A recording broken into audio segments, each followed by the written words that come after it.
Module 5, Lecture A, Loss and Error.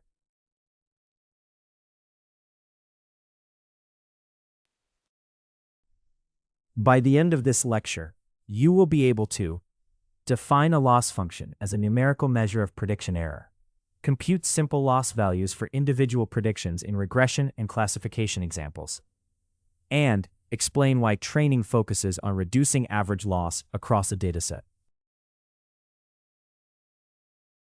Understanding loss functions, quantifying prediction error. In predictive modeling, loss is a number that measures how wrong a prediction is compared to the actual outcome.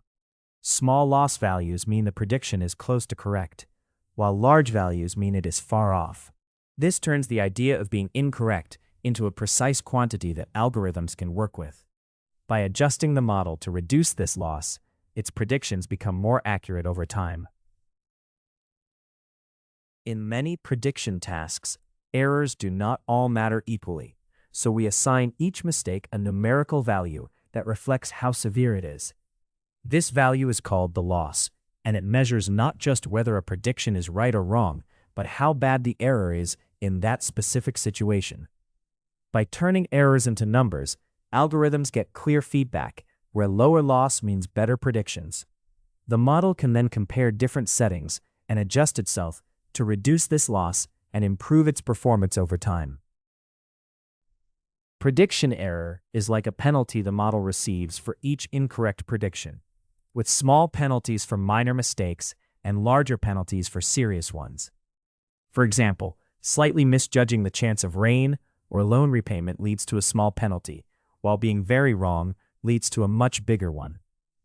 These penalties act as feedback that guide the model to adjust its internal parameters so that costly errors become less frequent. Over time, this process turns vague performance into precise, data-driven improvement. Task-specific loss. Loss functions are designed to match the specific task a model is trying to solve, because different tasks care about different kinds of errors.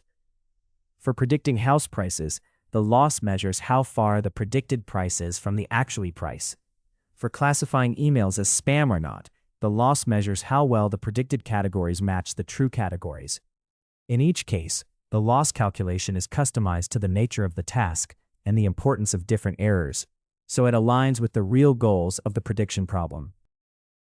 The same prediction error can have very different consequences depending on the task, so the loss function must capture how serious each type of mistake is.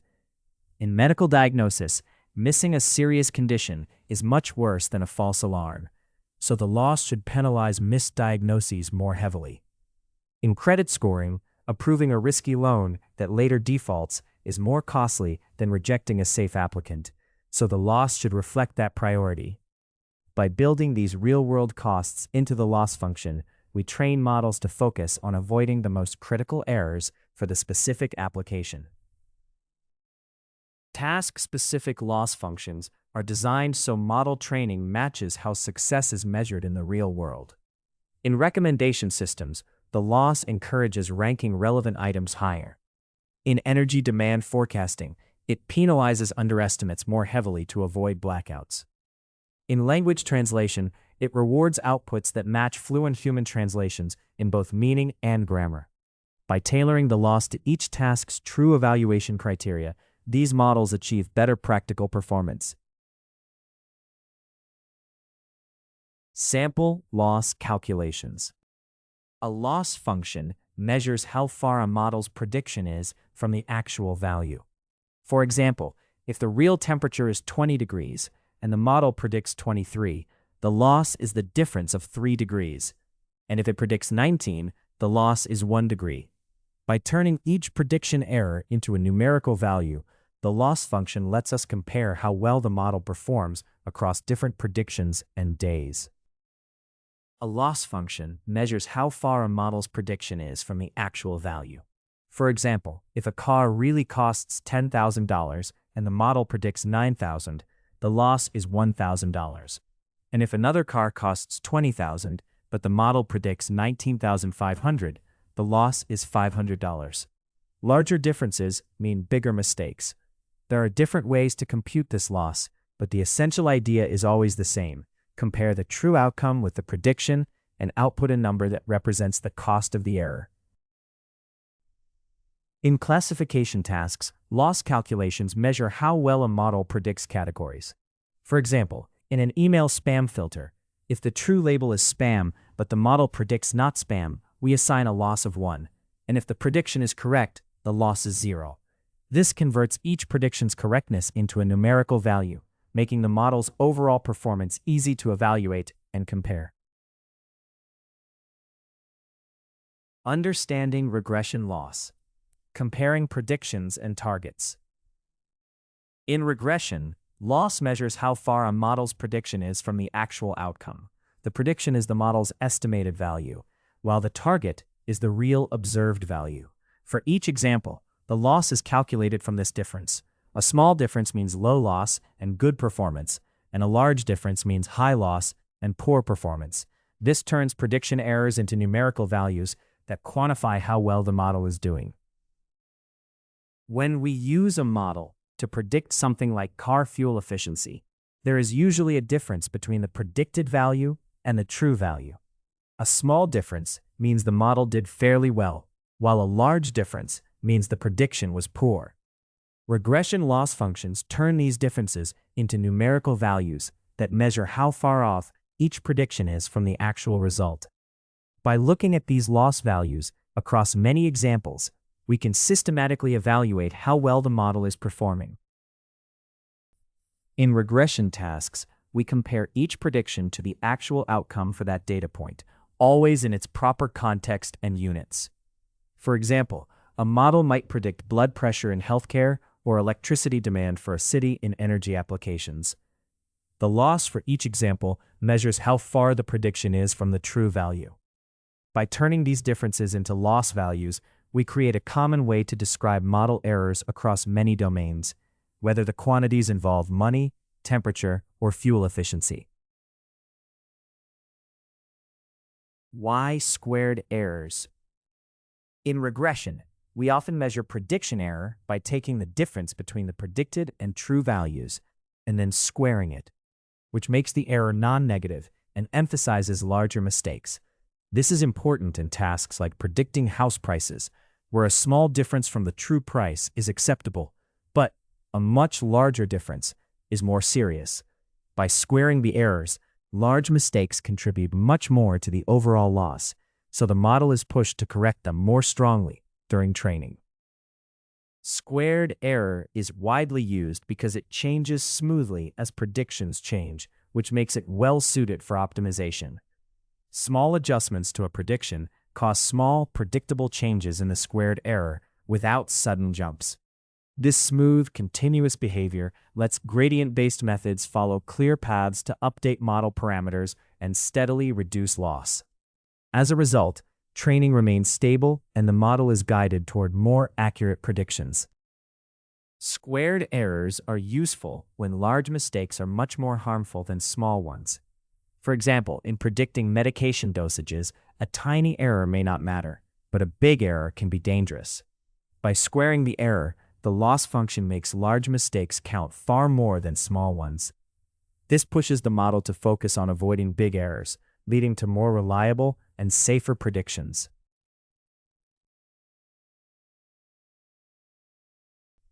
Impact of large errors. When we use squared error to evaluate regression predictions, large mistakes have a much stronger effect on the total loss than small ones. A small error in something like house price prediction contributes only a little to the squared error, but a very large error contributes an extremely large amount. As a result, a single big mistake can dominate the loss and overshadow many smaller, more accurate predictions. This pushes the learning algorithm to focus heavily on correcting that large error. In many real-world problems, we care most about avoiding large errors because they can be especially costly or dangerous. For example, a small mistake in predicting a medication dose might be tolerable, but a large mistake could be life-threatening. And in finance, rare but severe mispredictions can be worse than frequent small ones. To reflect this, we use loss measures that grow quickly as the error increases, sending a strong signal that big mistakes are unacceptable. Squared error loss does this naturally by heavily penalizing large deviations more than small ones. When very large errors dominate training, they can cause problems, especially when the data contains unusual or noisy examples. Because squared error heavily penalizes large mistakes, the model may focus too much on these outliers and not enough on typical cases, which can slow or misdirect learning. For example, a faulty sensor reading in an energy prediction task could pull the model in the wrong direction. This issue shows why practitioners must decide carefully when squared error is appropriate and when data cleaning or alternative loss functions are needed to balance serious errors against noise.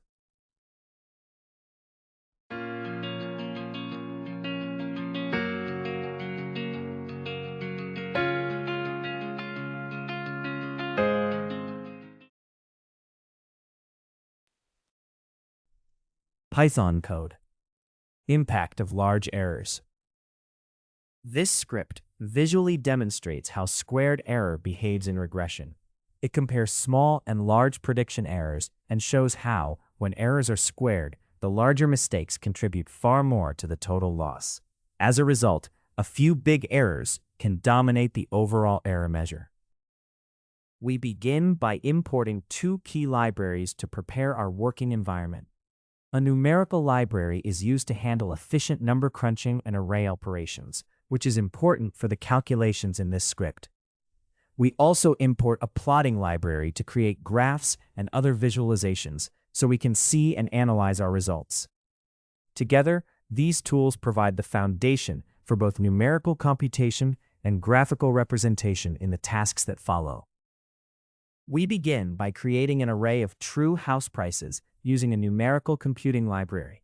This small dataset contains three prices: 200,000, 220,000, and 250,000. We store them as floating point numbers to maintain precision in later calculations. These true prices serve as a baseline that we will use to compare against predicted house prices later in the process. We create an array of predicted house prices using a numerical library where most predictions are close to the true values, but one is intentionally very large. The prices are 205,000, 218,000, and 400,000. This setup is used to show that a single large prediction error can greatly increase the overall loss when we compute squared errors. It highlights how sensitive squared loss is to outliers in the predictions. This step computes the prediction errors by subtracting the true house prices from the predicted prices. The result is a list of error values, where each value shows how much a prediction differs from the actual price for a specific house.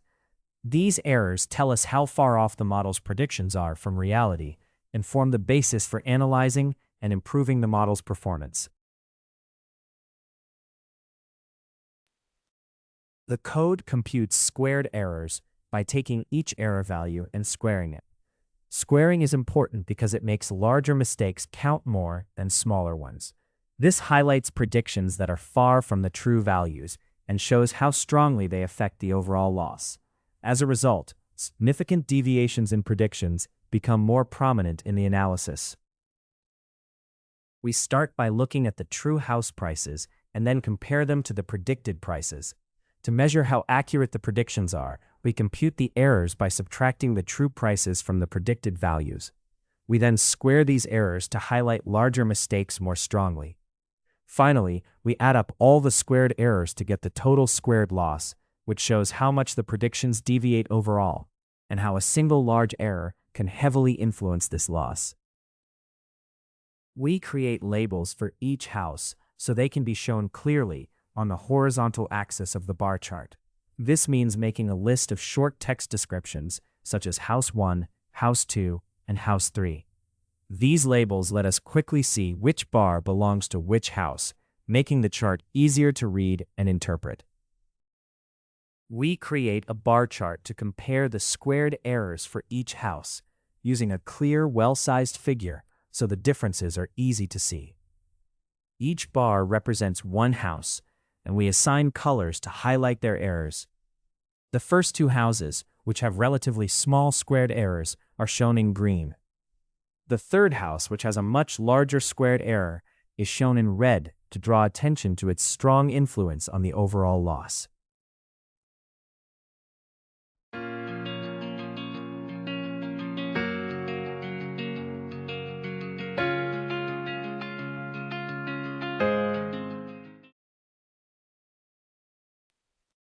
The plot title is chosen to highlight that a single large error can dominate the total loss when using squared errors. This immediately directs attention to the main idea behind the visualization. The y-axis is labeled as the squared error value, so listeners understand that the height of each bar shows how large each individual squared error is. Together, the title and axis label make the chart's message clearer and easier to interpret. The code first uses a tight layout function from the plotting library to automatically adjust the plot so that all elements fit neatly within the figure. This step ensures that labels, titles, and other components are clearly visible and not cut off. After the layout is set, the code calls the show function to display the plot on the screen. This renders the visual representation of the data, allowing us to see how the squared errors affect the results. This script shows how large prediction errors strongly affect regression loss by comparing squared errors for a small set of true and predicted house prices, where one prediction is very inaccurate. It computes the error for each house as the difference between the predicted and true price, then squares these errors to magnify large discrepancies. The printed results include the true prices, predicted prices, errors, squared errors, and the total squared loss.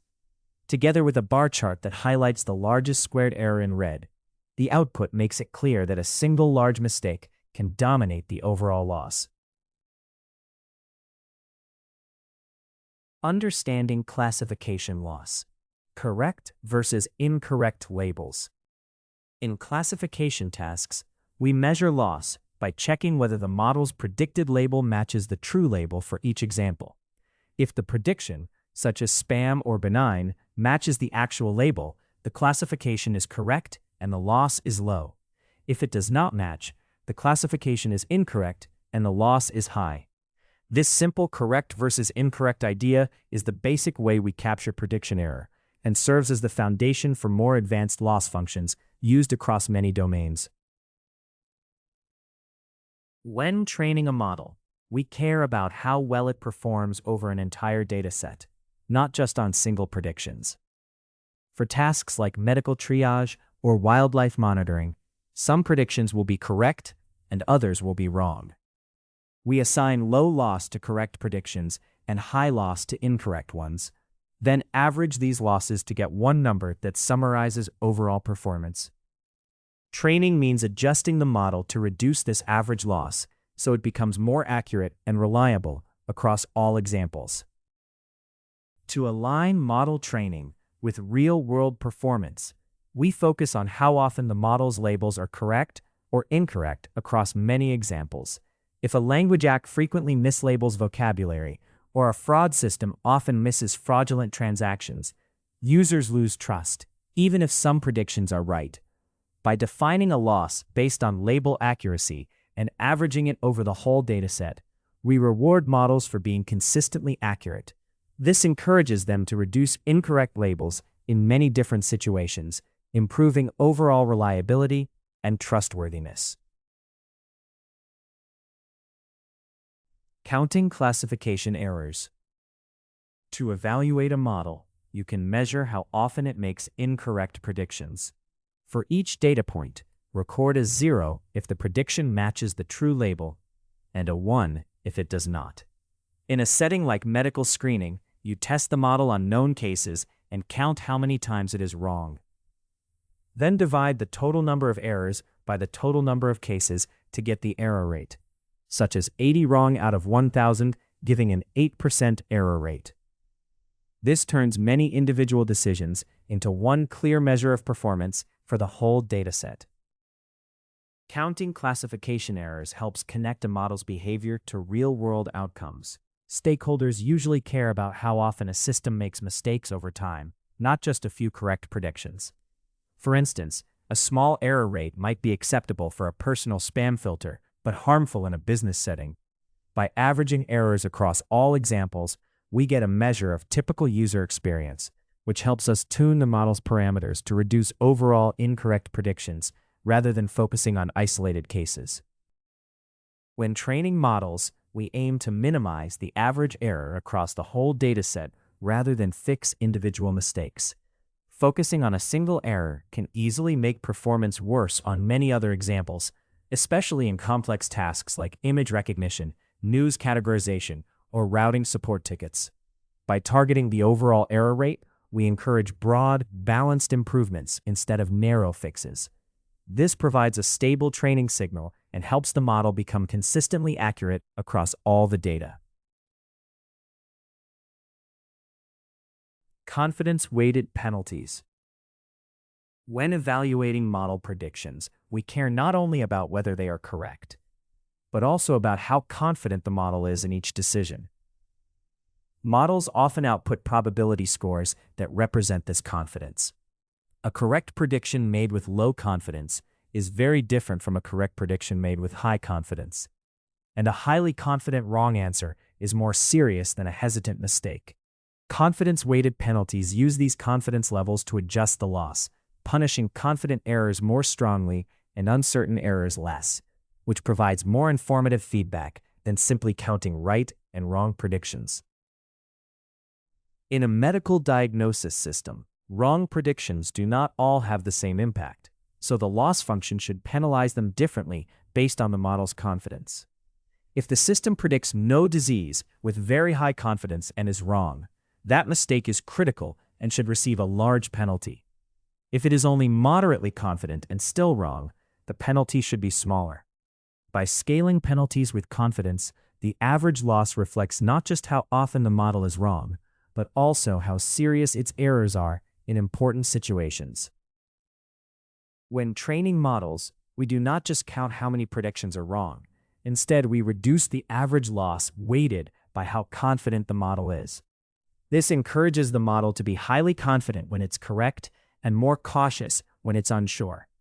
By applying these confidence-based penalties across many examples, we can judge how well-calibrated and reliable the model is, not just how accurate it appears. This leads to behavior that is safer and more trustworthy across all the data the model encounters.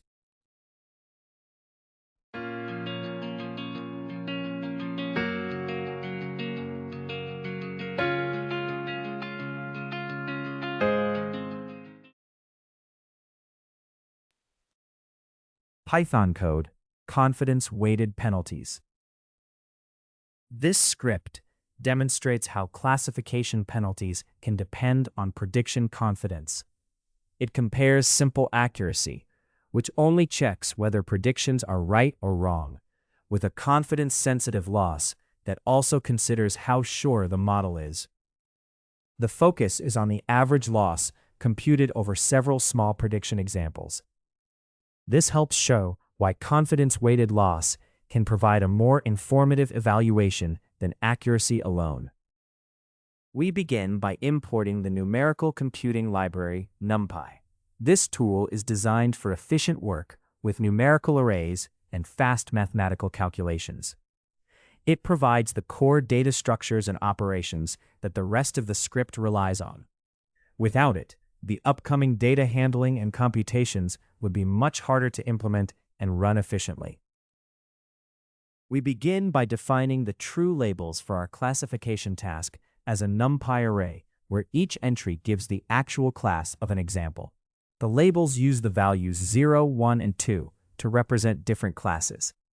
These true labels serve as the ground truth and will later be compared with the model's predicted labels.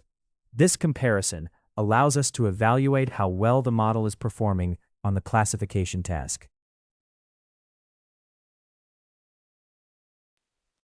We store the model's predicted probabilities for each example in a dataset using an array, where each row represents one example and each column gives the probability of belonging to one of three classes. For a given example, the values in that row show how likely the model thinks it is that the example belongs to class 0, class 1, or class 2. For instance, one example might have a 70% chance for class 0, 20% for class 1, and 10% for class 2. Organizing the predictions this way lets us later assess how confident the model is for every example in the dataset. The code verifies that the number of predicted probability entries matches the number of true labels. This one-to-one alignment ensures each prediction is paired with the correct actual outcome. Maintaining this match between the two arrays is essential for evaluating the model's performance accurately. To get the predicted label for each example, we look at the row of predicted probabilities and find the position of the largest value. Each value in the row represents the model's confidence that the example belongs to a particular class. By choosing the index of the highest probability, we select the class the model considers most likely for that example. This converts the probability distribution into a single class prediction that we can then compare with the true label to evaluate performance. To compute simple accuracy, we compare each predicted label with the true label and record whether they match. This gives us a series of true or false values, one for each prediction. We then take the average of these values, which is the number of correct predictions divided by the total number of predictions. The result is the proportion of predictions that are correct, and it reflects accuracy without considering how confident the model was in each prediction.